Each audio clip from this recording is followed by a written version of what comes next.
Flying in 2025 feels familiar. Same airlines, same seats, same carry-on rules. But underneath it all, the rules are changing, quietly and not always in your favor. You're paying more to fly alone, getting flagged at security for shoes that used to breeze through. Your charger's suddenly a fire risk. Your free miles, worth less. And good luck finding a refund without clicking through 4 chatbots and a dead-end FAQ. The airlines won't warn you. The apps won't flag it. But this video will. Here's what's really going on with air travel in 2025 and how to stay one step ahead of the system. So you're planning a weekend escape. No plus one, no group texts, just you, a carry-on, and that window seat you picked yourself. It's supposed to feel freeing until you hit the booking page and think, wait, why is this flight more expensive when I fly solo? You're not imagining it. Earlier this year, Delta passengers started noticing something strange. A one-way fare showed up as $199 if you booked alone, but if you added a second passenger, the price magically dropped to $118 per person. Same flight, same row, no discounts, no special codes, just a quiet little thank you for not flying solo.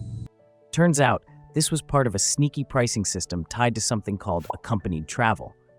Translation? You pay more, simply because you booked alone. And yes, people noticed. Fast. Frequent flyers, especially older travelers and solo business passengers, called it what it was: discriminatory, not cool, and definitely not transparent. Even weirder, Delta never officially announced it. No pop-up, no email, no explanation. They rolled it out under the radar, and after the backlash hit, they pulled it back just as silently. But here's what matters. This wasn't just a glitch, it was a test. And rumor has it, other airlines are exploring similar tactics, with different names, same effect. So if you're flying solo in 2025, keep your eyes on that price. What looks like a random fare could actually be the system treating you differently, just because you're not traveling with someone else. Flying alone should be simple, peaceful even. But now, it might cost you more than you think. No trays, no unpacking, no juggling your laptop while trying not to drop your boarding pass. At first glance, it feels like security's finally caught up with the times. The scanner hums, you keep walking, and for a second, you think, that was easy. But behind that sleek setup is a system that's watching way more than you think. In 2025, more US airports are rolling out AI-powered CT scanners. They promise faster lines, fewer delays, no need to empty your bag. Sounds great, until your totally normal snack bar gets flagged like it's hiding state secrets. And it's not just snacks.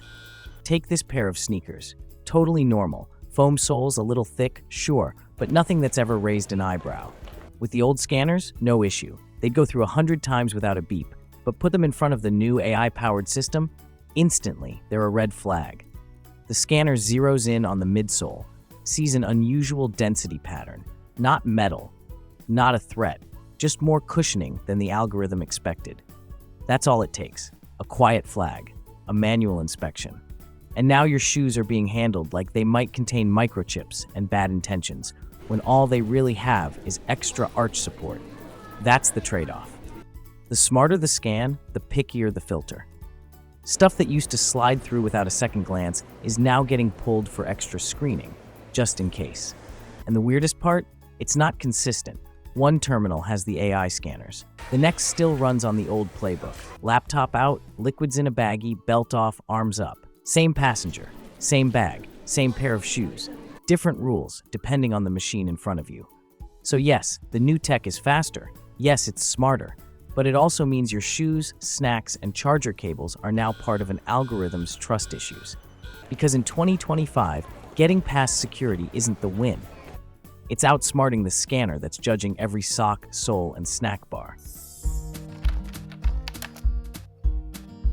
Remember when power banks were the unsung heroes of every flight? Just sitting in your bag, saving the day when the seatback USB gave out halfway through a movie? Well, not anymore. After a mid-air fire earlier this year linked to a power bank on a flight in South Korea, airlines around the world have started changing the rules. Fast. In the US, Southwest was the first major carrier to act.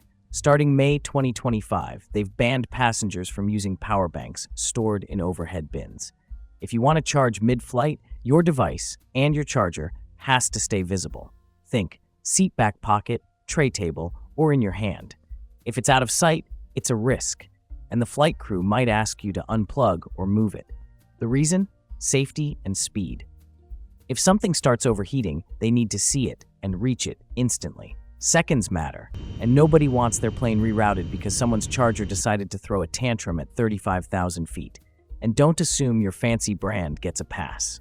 Even Anchor, one of the most trusted names in charging tech, recalled over 1 million units of its PowerCore 1000 in June. The fire risk wasn't theoretical, it was real. So here's the move. If you travel with a power bank, keep it in your personal item, under the seat, not overhead. Never check it. That's already banned. And maybe skip the no-name battery pack you got at a gas station 5 years ago. If the good ones are getting pulled, the cheap ones are basically ticking time bombs with USB ports. Also, check your airline's policy. Because in 2025, the same item might be allowed on one flight and pulled for extra screening on another, just because the route changed.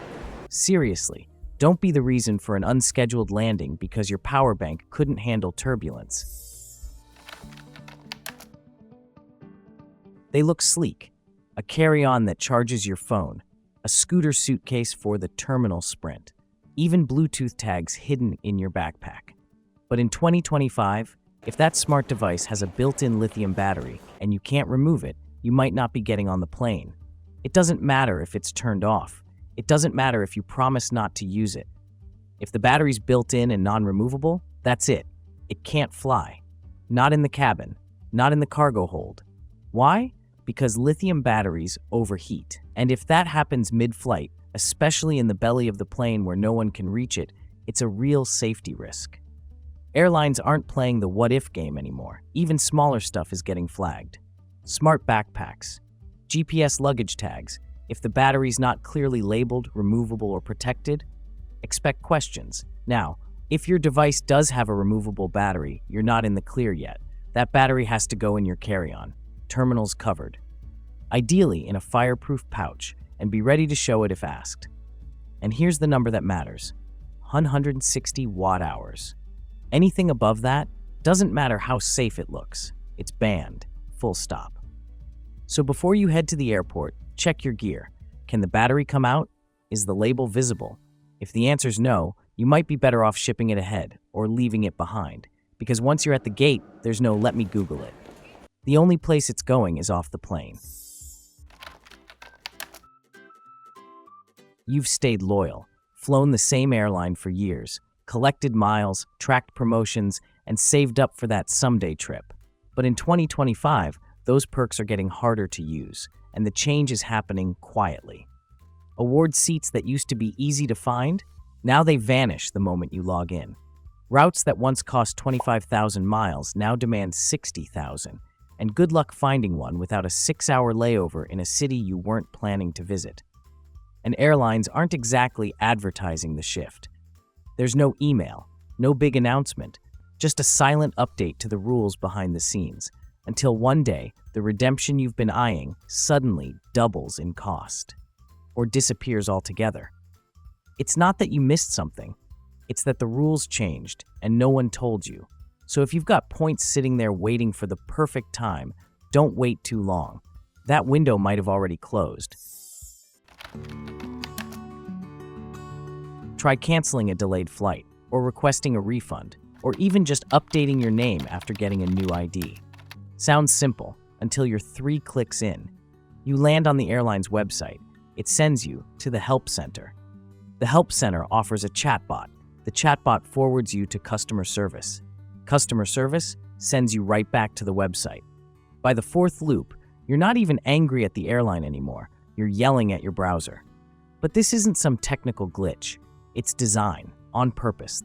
The more steps it takes, the more likely you are to give up. Let the voucher expire. Skip the refund. Decide it's not worth it. And that's the goal.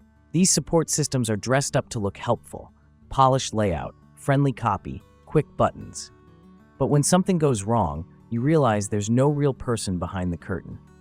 So here's the move. Screenshot everything. Keep receipts. If you hit a dead end, file a complaint directly with the Department of Transportation. Because in 2025, the best way to get help might be going outside the airline entirely. You're sitting at the gate, phone in hand, noise-canceling earbuds on. Everything feels calm, maybe too calm.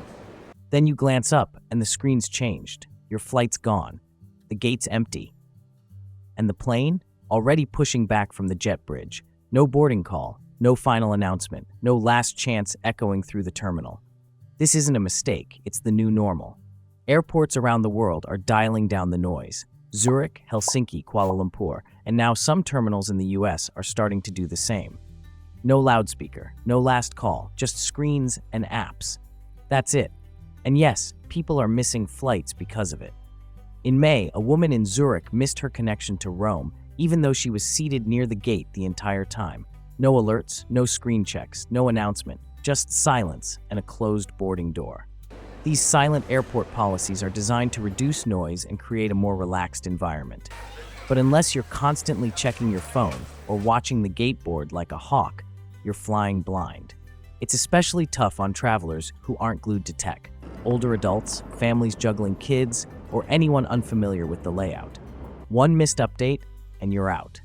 So here's the move. Download the Airline app, turn on notifications, and don't trust your earbuds too much.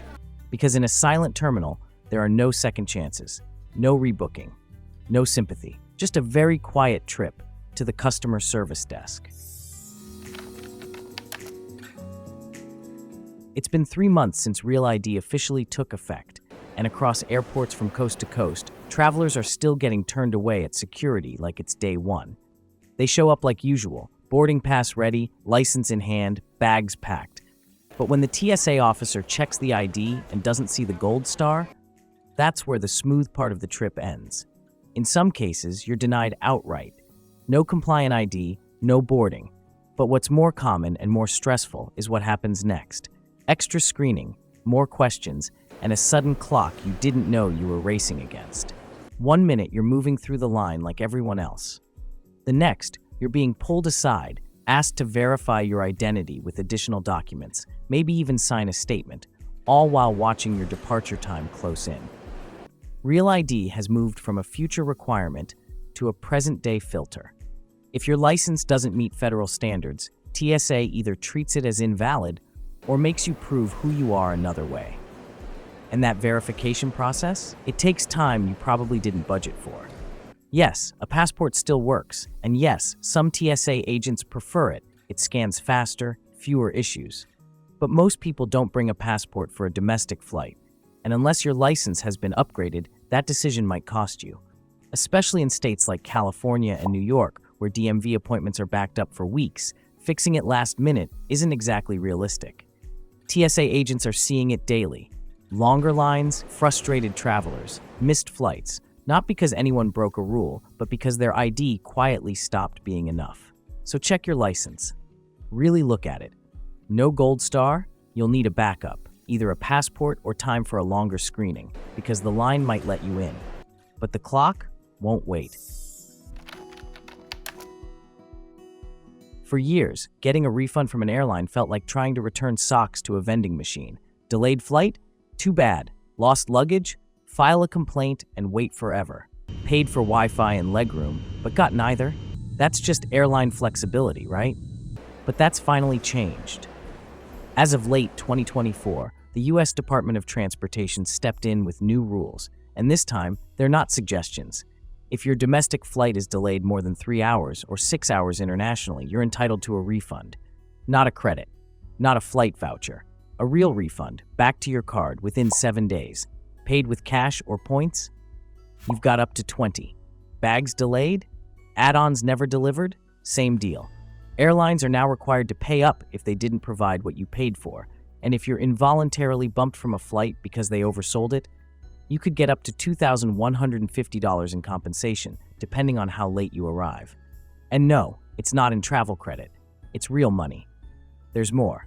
Airlines now have to offer 24/7 access to a real human via phone, chat, or messaging, not just during business hours. not just if you're lucky. If the plane has 30 seats or more, the airline has to pick up when you call. And if you're stuck on the tarmac, 2 hours in, they owe you food and water. 3 hours, and you must be allowed off the plane unless there's a direct safety reason not to. Lost or damaged baggage, you can now claim up to $4,700. Mobility devices like wheelchairs, there's no cap at all. These protections apply to any flight touching US soil, whether you're flying out, flying in, or connecting through. So next time an airline tries to shrug off your claim, stall your refund, or hit you with fine print, don't guess. Don't assume, because in 2025, your rights aren't optional. They're enforceable and written in federal code.